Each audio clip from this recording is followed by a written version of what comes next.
একটা বাচ্চা জোর করে স্কুলের মধ্যে ঢুকবে, ওই ক্লাসরুমের মধ্যে আগুন জ্বলছে তার মধ্যে ঢুকবে, কিন্তু এক ব্রিগেডিয়ার বলছে বাবা তুমি যেও না, বলছে আমার বন্ধু আছে, বলছে তোমার বন্ধু আর নাই, শেষ, তুমি যেও না।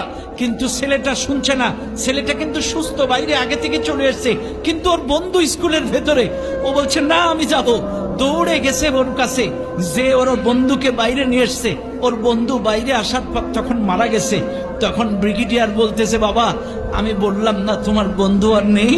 তখন বলছে স্যার আমি গেছিলাম যখন স্কুলের ভেতরে, আমার বন্ধু বেঁচে ছিল, আমার বন্ধু আমাকে দেখে মুস্কি হাসি দিয়ে বলছে বন্ধু আমার বিশ্বাস ছিল তুই আসবি, আমার বিশ্বাস ছিল তুই আসবি। এরপরে আমি যখন ওকে বাইরে বের করতে গেছি তখন আমার বন্ধু মারা গেছে। আমি যদি না যেতাম আমার বন্ধুর শেষ বিদায় হাসি মুখটা দেখতে পেতাম না,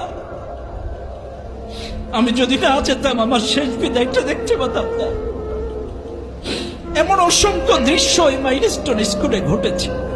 সুপ্রিয় উপস্থিতি, এই জন্য আপনাদেরকেও বলবো বন্ধুত্বের ক্ষেত্রে সৎসঙ্গে স্বর্গবাস, অসৎ সঙ্গে নরকবাস।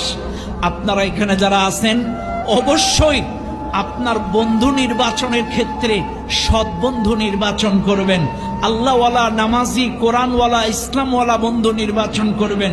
আপনার বন্ধু যদি নামাজি হয় আপনাকে নামাজ পড়াবে, আপনার বন্ধু যদি আল্লাহওয়ালা, কোরআনওয়ালা, নবীওয়ালা হয়, ইসলামওয়ালা হয়, আপনাকে কোরআন পড়াবে, ইসলাম শেখাবে। আর আপনার বন্ধু যদি বিড়িওয়ালা, সিগারেটওয়ালা, গাঁজাওয়ালা, আপনার বন্ধু যদি নারীওয়ালা হয় আপনাকেও কিন্তু ওই অশ্লীল খারাপ কাজে নিয়ে যাবে।